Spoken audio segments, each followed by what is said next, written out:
চট্টগ্রামের রাঙ্গুনিয়া উপজেলার লালানগর ইউনিয়নের বন্দিরা বাজার পাড়ায় বুধবার সকালটা যেন শোকের কালো চাদরে ঢেকে গিয়েছিল।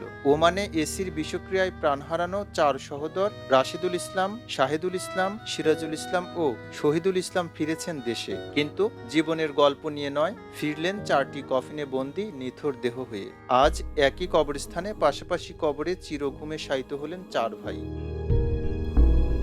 মঙ্গলবার রাতে ওমান থেকে সরাসরি ফ্লাইটে 4 ভাইয়ের মরদেহ এসে পৌঁছায় হজরত শাহজালাল আন্তর্জাতিক বিমানবন্দরে। সারা রাত পথ পাড়ি দিয়ে ভোর 6:30টায় দুটি অ্যাম্বুলেন্স এসে থামে তাদের গ্রামের বাড়ির উঠোনে। অ্যাম্বুলেন্সের দরজা খুলতেই শুরু হয় বুকফাটা কান্না। ছেলেদের কফিন জড়িয়ে ধরে বারবার মূর্ছা যাচ্ছিলেন মা।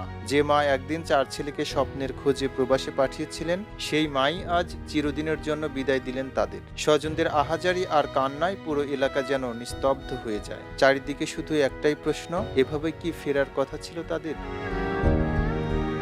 4 ভাইকে শেষবারের মতো এক নজর দেখতে চট্টগ্রাম সহ আশেপাশের এলাকা থেকে শত শত মানুষ ছুটে আসেন। যে উঠোন একসময় 4 ভাইয়ের হাসি আনন্দে মুখর থাকত, সেই উঠোন আজ ভরে গেল কান্না আর শোকে। যে ঘরে তারা একসাথে বড় হয়েছেন, স্বপ্ন দেখেছেন, সেই ঘর থেকেই হলো জীবনের শেষ বিদায়।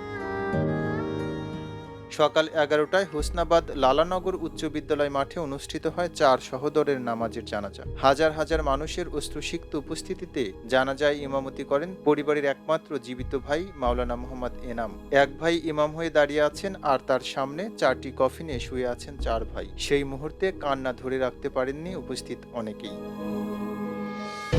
হাজার হাজার মানুষের উপস্থিতিতে জানাজা শেষে বন্দিরা বাজার পাড়া জামে মসজিদ সংলগ্ন কবরস্থানে পাশাপাশি 4টি কবরে দাফন করা হয় 4 ভাইকে।